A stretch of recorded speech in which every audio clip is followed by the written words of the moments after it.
खड़ा होके कहने लगा, अच्छा संत भगवान बोलो मैं आपकी क्या सेवा करूं। संतों ने कहा देखो हमने आपका भोजन पाया है, आपकी धर्मपत्नी ने भोजन कराया है, और भोजन का फल जब तक नहीं मिलता जब तक दक्षिणा नहीं मिलती, क्योंकि भोजन कराना यज्ञ है और यज्ञ की पत्नी का नाम है दक्षिणा, और दक्षिणा के पुत्र का नाम है लाभ।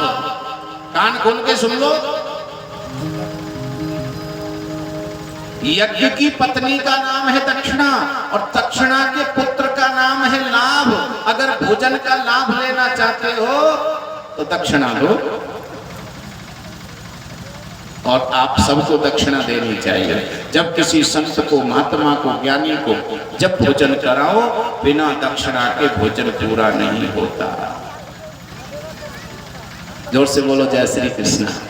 अजी हम तो आपके घर के हैं, ये मत सोचो व्यास जी अपनी वजह से कह रहे हैं, हम तो आपके ही हैं।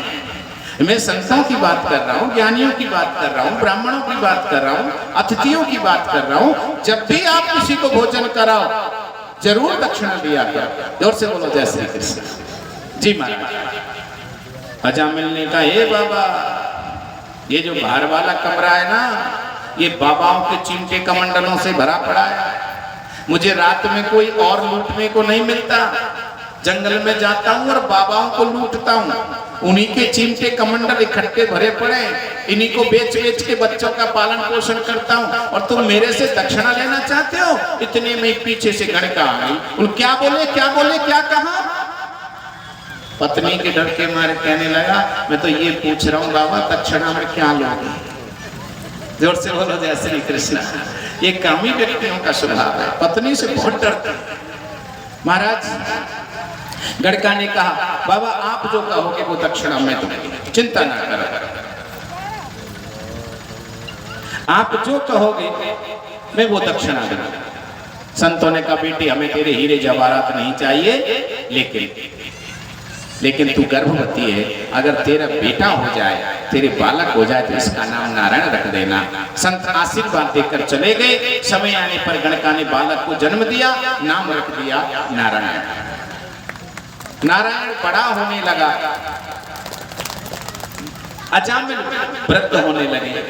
एक दिन अजामिल बीमार पड़ गया और नारायण बच्चों के साथ दूर खेल रहा था।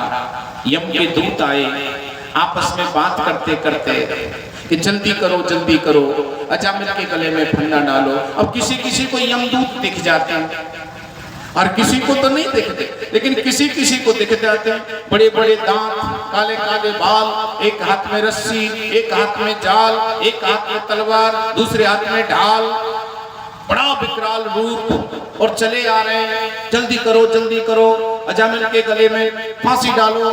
अजामिल घबराया और जोर जोर से चिल्लाया, नारायण जान बचा, नारायण जान बचा, नारायण जान बचा। अब बेटा तो खेल में मस्त था, उसने तो नहीं सुनी, लेकिन भगवान नारायण ने सुन ली। नाम की महिमा का प्रभाव, नाम की महिमा का। भावे को भाव अनख आलस हो, भावे को भाव अनख आलस हो, भावे को भाव, भावे को भाव अनख आलस हो। नाम जपते गलिते सिरस हो, नाम जपते गलिते सिरस हो। महाराज नाम का प्रभाव ये हुआ, भगवान नारायण ने अपने पार्षद भेज दिए, और जैसे ही यमदूत गले में फंदा डालने लगे, भगवान विष्णु के पार्षदों ने कहा हे यमदूतों सावधान। यमदूत रुक गए। यमदूतों ने कहा महाराज क्यों रोका, ये बड़ा पापी है, इसको नरक में ले जाना है, इसने धर्म पत्नी का त्याग किया है, बूढ़े माँ बाप को घर से भगाया है, ये नरक में जाएगा। भगवान विष्णु के पार्षदों ने कहा हे यम के दूतों, जो एक बार भी सच्चे मन से भगवान नारायण का नाम ले लेता है ना, दुनिया में छोटे से छोटा और बड़े से बड़ा कोई भी पाप क्यों ना हो, एक बार के नाम लेने से ही जलकर नष्ट हो जाता है। महाराज इसने अपने बेटे का नाम लिया है, भगवान नारायण का नाम नहीं लिया, इसके बेटे का नाम नारायण है। भगवान विष्णु के पार्षदों ने कहा सुनो, बेटा तो कल हुआ है, भगवान का नाम तो अनादि है, और चाहे बेटे के रूप में लिया हो चाहे पिता के रूप में लिया हो, लेकिन है तो भगवान का नाम लेके। ये बात हर एक की समझ में नहीं आती, इसलिए तो आजकल हमारे बच्चों के नाम पिंटू, चिंटू, बंटू, ये कोई नाम? हमारे बूढ़े बूढ़े कैसा कैसा नाम रखते थे, हरि नारायण,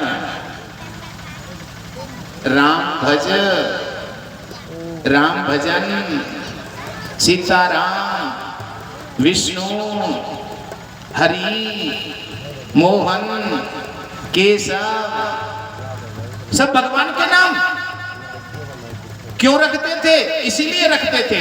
मेरी बहन बेटियों से कहना चाहता हूं, हर बहन बेटी को आने वाली संतान का नाम भगवान के नाम पर रखना चाहिए। जोर से बोलो जय श्री कृष्ण।